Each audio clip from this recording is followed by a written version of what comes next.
You are listening to Worldview from Chicago Public Radio. I'm Jerome McDonnell, and it's Thursday and time for our Global Activism series. Each Thursday we hear from an individual who's decided to work to make the world a better place. Chris Stout is a psychologist and avid climber. He's founding director of the Center for Global Initiatives. He's the author of the forthcoming book series, The New Humanitarians, Inspiration, Innovations, and Blueprints for Visionaries. According to Chris, health is perhaps the most common denominator in a region's potential for success.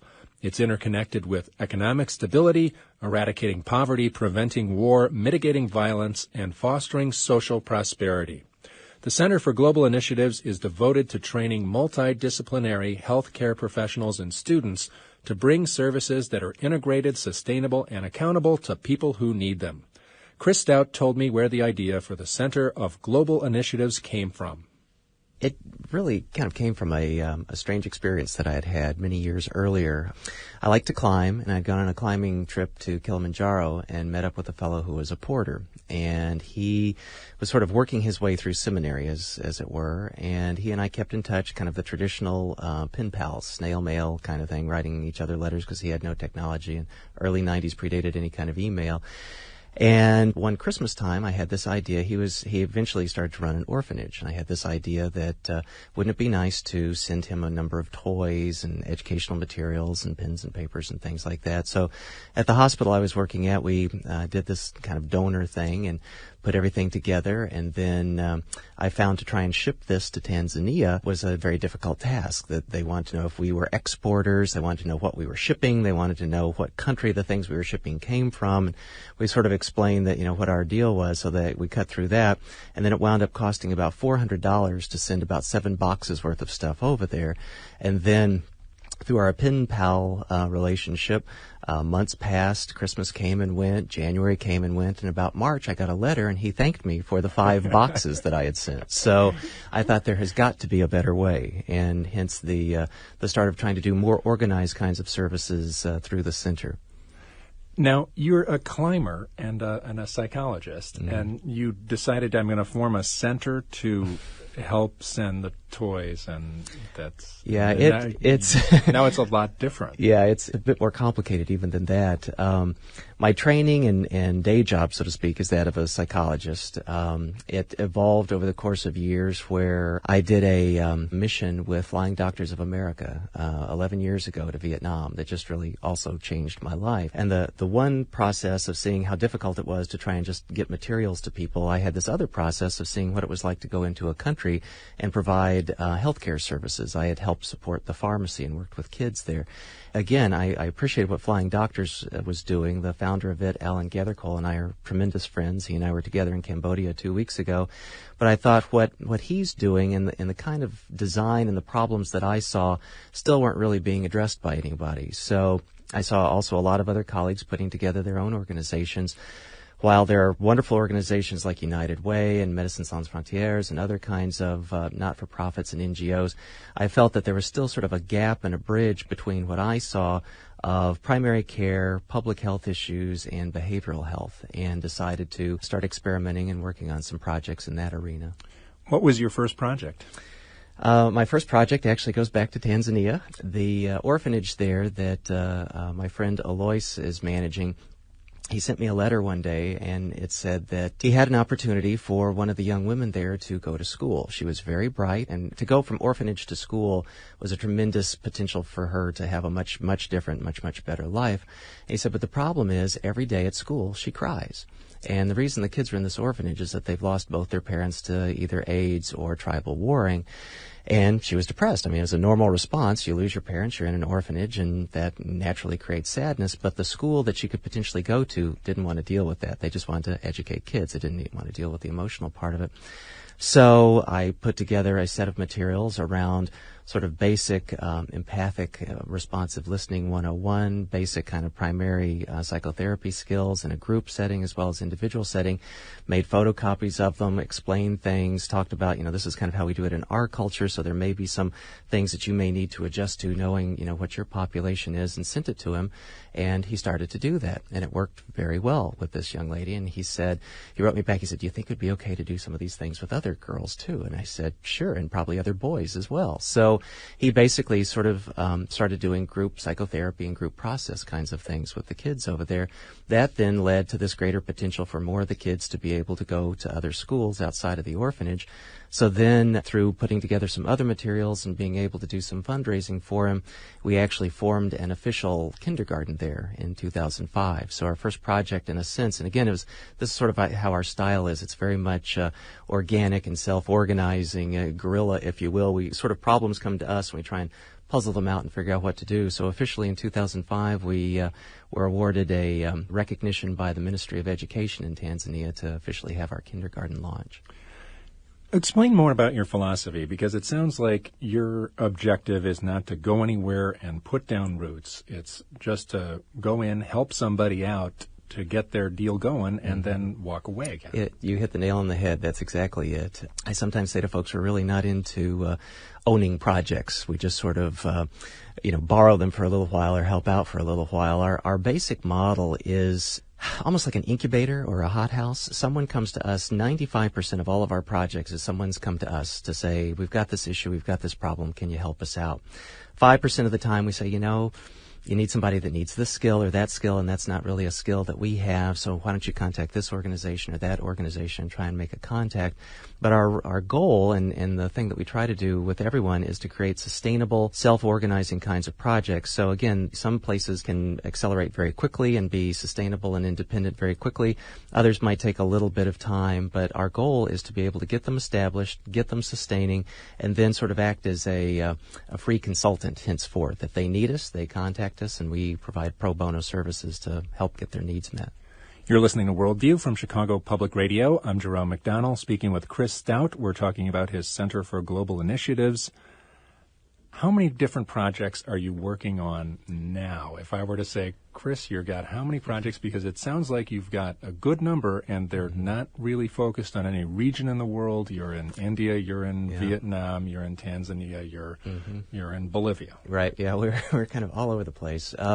Basically, there's about 6 going on right now, and they're all at different levels of involvement. The Thrive project is the continuing development of the kindergarten and orphanage project in Tanzania.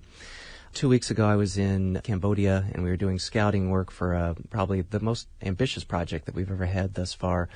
Its acronym, the name of the project is called SMART, which is Sustainable Medical Arts Research and Technology, in which we're going to look at working in a collaborative to help bolster maternal and pediatric care in rural Cambodia.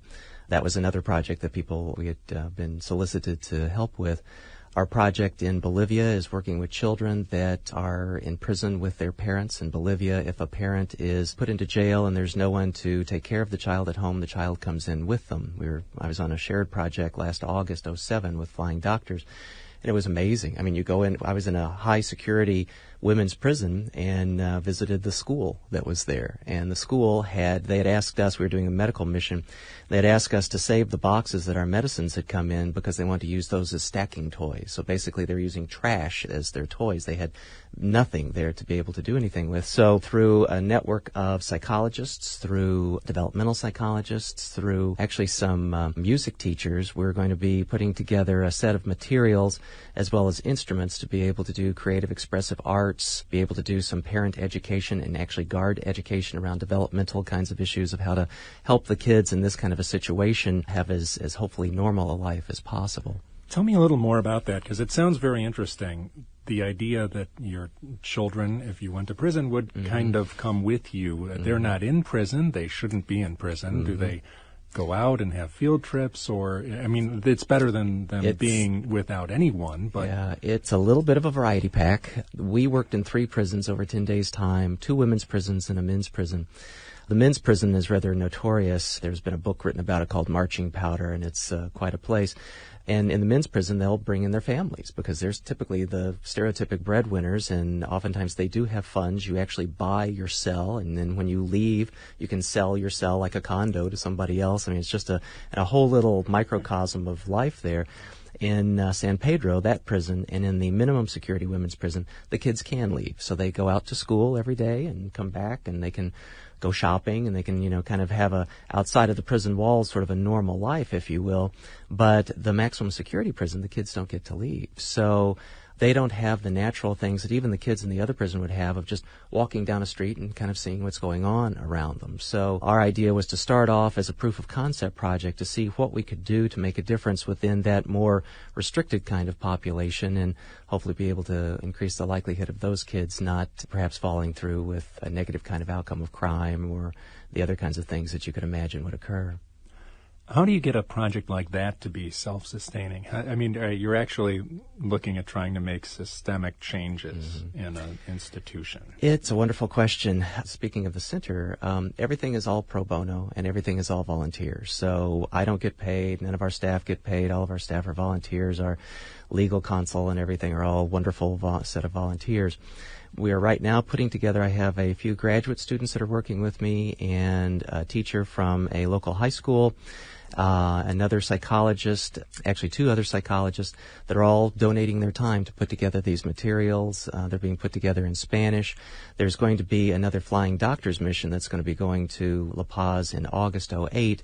And we'll probably, my center will probably fund a couple of scholarships to be able to have graduate students go and be able to do these kinds of things. The idea is once we do almost kind of like a train the trainers of getting the materials to the teachers and showing what it is that we can do, then every year we'll provide an updated set of those materials. It's also, a lot of what we do at the center is networking with other organizations. One of the psychologists from Chicago that I'm working with has a wonderful connection with a musical organization that one of the leaders of that is in Argentina.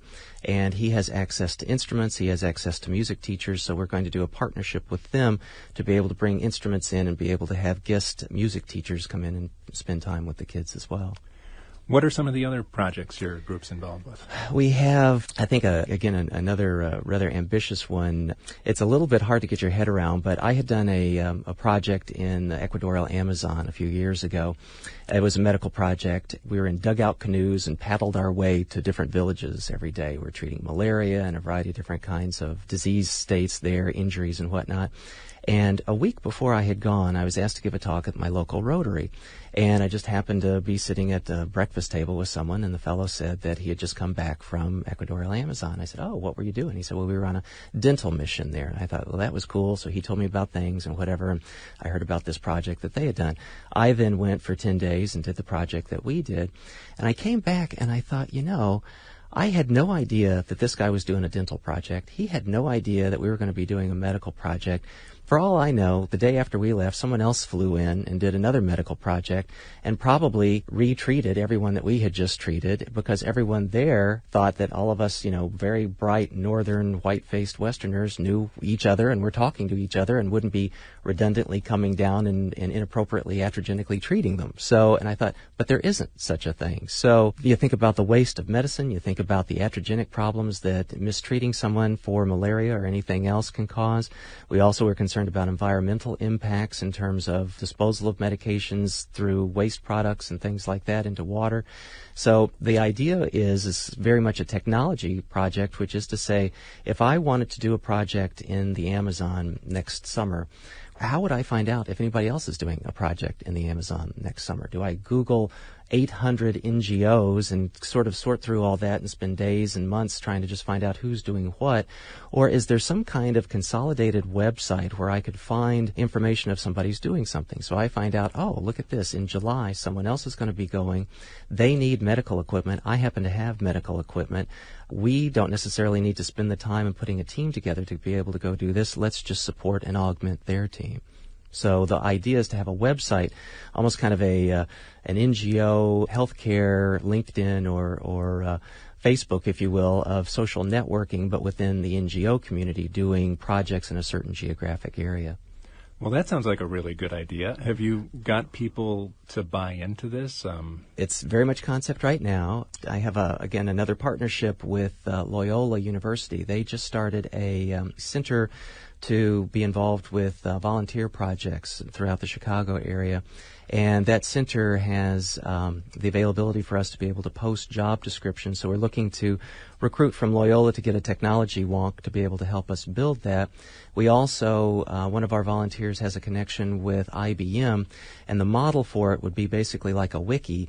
And they are in the process right now of being able to determine for us what kind of software would it run, what kind of server do we need to run it on, etc. You're listening to Worldview from Chicago Public Radio. I'm Jerome McDonnell, speaking with Chris Stout about the Center for Global Initiatives and some of the projects they're doing.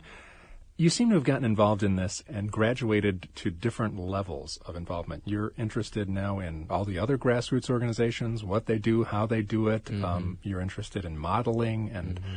Where is all that going, do you think? I mean, do you feel good about this? Because now you just were expressing a project that we were skeptical about. Mm-hmm. Everybody out there doing all these things, mm-hmm. and we don't want to be redundant, and we're not organized, and we're wasting resources. Yeah. How do you feel about the whole thing? That's, again, a great question.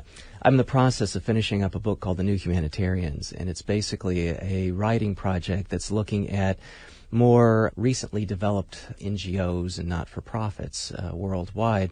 And part of it was to just kind of see how other places ticked, how other organizations ticked. Through other organizations that I've been a part of, I've gotten to meet some of these people and been fascinated with how they've been able to have sustainable models and things for their own NGOs. But again, the thing that I just kind of kept feeling like it must be out there and I just must not know about it, or I haven't found it yet, or I haven't Googled enough or something. But to have some kind of area where people can be able to see what's available and what's out there. I found through my research for the book that there's a variety of different ways to skin the proverbial cat in the things that people have done. Having said that, on the other hand, my bias is that I think smaller scale, more grassroots, self-organized kinds of projects tend to have a higher likelihood of having good outcome. I think smaller organizations, the World Bank and World Health Organization and organizations like that are fantastic. They have billions of dollars. They do wonderful things. There's wonderful support they get from foundations and IMF, et cetera. But there's also still a group of people, like everybody that we're currently working with, that don't get funds from any of those organizations or don't get support, but still have a very dire need to be able to get things done. And I think a tipping point for me, I read William Easterly's book, White Man's Burden, about a year and a half ago, and his point is sort of to that, to say that small organizations doing small-scale projects with defined specific kinds of outcomes and public accountability and transparency is really, a wonderful model. And that was something that we've tried to model the Center for Global Initiatives after as well. What did you find out about other organizations as you've looked at them, and they all face the same challenges, the same shipping challenges, the same fundraising kind of challenges, mm-hmm. and they're all trying to do it a little differently, but did you learn that there is some kind of architecture there? Yeah, it's a neighborhood. It's a variety of styles of architecture. There are some organizations that are very specific to a certain kind of model and problem. Unite for Sight, for example, Jennifer Staples, who started it as a Yale undergrad student. Part of the thing that I learned from doing the research for the book is that I felt remarkably inadequate because some of these people did amazing things with very, very little or did it at amazingly young ages. And they have now grown to having a national conference. I can't even tell you how many countries that they've penetrated in the kind of work that they're doing. If you juxtapose that with another organization called SCOJO, they've taken a model in which they have a for-profit arm that helps subsidize their not-for-profit arm. They're involved with vision as well. The founder of that, Jordan Cassellow, had this grand idea when he did his first international project that people needed a lot of cataract surgery to be able to improve their vision. He went over and he said probably 10% of the people they saw needed surgery and 90% needed glasses. So he came back and he said, well, our next mission should not necessarily be to do cataracts, while that's still important, but we don't need a bunch of surgeons going over.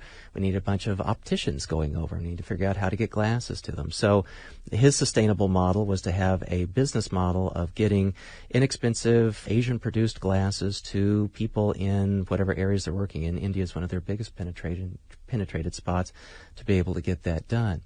One of the stories that I gained the most from, just in terms of sort of my feeling of running the Center for Global Initiatives, I always feel a little Keystone Cop-esque. There's just so many things to do, or whack-a-mole. There's just so many, everything, once you get something kind of crafted, then something else pops up. Médecins Sans Frontières, Nobel Prize-winning 1999 organization, highly, highly respected, do incredible work. The first 5 pages of their chapter talk about how they got started, and in their startup, someone would come to them, a physician would come to them, they would send them somewhere in Africa with no support. They would kind of MacGyver together their tools and their equipment and do whatever. This one woman talks about her story. She said she was there for a year. A year later, someone shows up with a ticket for her to come back and said, "Your time's up," and back she went.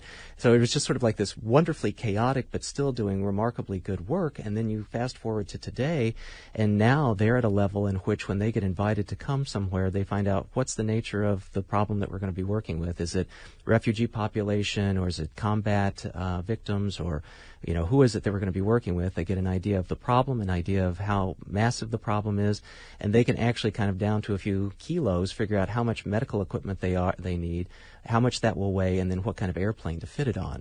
So, I mean, their whole logistics versus, sending someone off somewhere for a year and hoping they do well to now having the science of logistics down was very inspiring for me of where a person can grow from.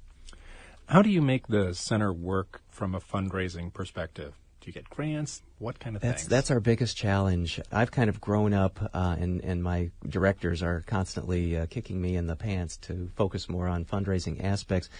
I really am, I kind of grew up working on the projects and funded them, with my own checkbook or whatever else. It wasn't really until last year that we in earnest started doing fundraising kinds of things. We did a fundraising climb and things like that. Some graduate students participated in. So right now we have a project, if we get funding for it, slated for Benin, and it's the first grant project that we've gone after. So we've filled out, the grant application process. I believe we will be doing a variety of other kinds of traditional fundraising kinds of things, but part of the goal and part of the need that we need to do for targeting for 2008 is just to kind of get our name out there a little bit more. And again, I appreciate the opportunity to do that through your show. But if people are interested, I always suggest that, they can look at our website, centerforglobalinitiatives.org, to be a volunteer, or if they are able to send fundraising specifically for a project. We're also looking to price projects, so to speak, of what we're calling adopt an outcome, to be able to say, to provide this level of service for this number of people with this kind of outcome. We're calculating the cost of what that would be, and people then can say, well, I would like to contribute $250 to be able to support this training in Cambodia, to be able to provide assistance for 50 newborn babies. You've had some really interesting successes in networking. You've gone to Davos, 2-3 times now? Did you ever think of hitting some guys up for money there? Because I hear there's some wealthy people there. I've noticed that. I have to say, my heart really started off with doing the work, and now it really evolving to the point of being able to say, we need to do that kind of fundraising for our own sustainability. One of the best things that I had with Davos was just being able to see how other things can happen. But I always felt that I didn't want to work the crowd, so to speak, or do something wrong, because I always felt like I was really not in the right. The invitation had come, to the wrong guy. But how did you get one? You sort of never know exactly. I still, think it was a mistake. But back in the late 90s, Klaus Schwab, the founder of World Economic Forum, had an idea for what he called Global Leaders for Tomorrow, and GLTs. And every year they would select 100 people worldwide to be able to come join them. So you got to go to the World Economic Forum in Davos. You had the opportunity back in the late 90s, early 2000s, they had forums other places as well throughout the world. So you had an opportunity to go to those, and you had to sort of, pay your own freight to get there, but you didn't have to pay the admission cost, which I understand is around $18,000 these days. So we really had kind of a free backstage access pass, and I think for me, one of the things that I gained from it, not necessarily funding, because our organization sort of didn't even exist back then, we were just doing project by project, was to see that here are a lot of potentials, and here's a lot of amazing people doing a lot of amazing work. A lot of the people that I then contacted to do the New Humanitarians book were people that I had met through Davos and through the World Economic Forum. What are you most geared up to do in the future? What really excites you about the center and makes you drool? I guess there's two parts to that. One is continuing to be involved in these kinds of projects because they're just very exciting to me. Sometimes they, wear a little in terms of fatigue and whatnot, but every project that we're doing, and while it may seem like a lot, 6 right now feels, pretty much plenty, but you don't necessarily devote, tons of time to each one every single day. You kind of ebb and flow with them as you wait to hear back from a grant or what have you. But the projects are always going to be, I think, probably a key exciting part. I think a parallel to that we're looking to do in 2008 and 9 is, again, kind of back to the spirit of the center, which is a side effect that we found, which I'm trying to cultivate more and more and get counsel on, and that's to develop a training program for people here stateside. It wouldn't necessarily be limited to people in the States, but to sort of help them figure out, some people may want to do a certain kind of project, but can't find the right NGO to do it, don't know how to put something together themselves. So the idea has been born out of conversations with graduate students and other people that are interested of how do I start my own program or how do I start my own project. Our center is good for incubating a project in country. Might we be able to incubate projects and train people in a mentoring process with specific lectures and things like that as well. So my fantasy is that also would be tuition based, that we might be able to develop that into a fellowship, and the tuition dollars would then be able to go back in to support the center. So that's a lot of moving pieces with that, but that's one of our goals to accomplish by the end of 2008 to start in 2009. Well, good luck in the future. Thank you so much. Chris Stout is a psychologist and avid hiker. He is the founding director of the Center for Global Initiatives, author of the forthcoming book, The New Humanitarians, Inspiration, Innovations, and Blueprints for Visionaries. You can find out more information about the Center for Global Initiatives at chicagopublicradio.org/worldview. While you're there, you can hear all the stories that we've had in the Global Activism series, and you can suggest someone you think we should include in the series. The work of the Center for Global Initiatives was suggested by Tiffany Bronk.